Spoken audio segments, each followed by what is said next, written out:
बीवी की शिकायत करना शौहर को महंगा पड़ गया। रियासत तेलंगाना में पुलिस ने नवीन नामी शख्स को गिरफ्तार कर लिया। भारतीय मीडिया रिपोर्ट्स के मुताबिक नवीन ने होली के मौके पर अपनी बीवी से बकरे का गोश्त बनाने की फरमाइश की।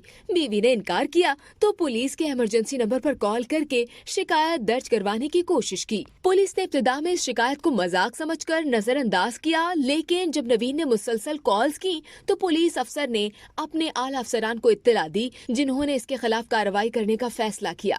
मुकामी पुलिस ने कॉल्स करने वाले शख्स का सुराग लगा लिया और उसके घर पहुंचकर उसे अपनी तहवील में ले लिया। पुलिस के मुताबिक नवीन जुमे की रात नशे में घर वापस आया था। वो अपने साथ कुछ मटन लाया था और चाहता था कि उसकी बीवी उसे पकाए।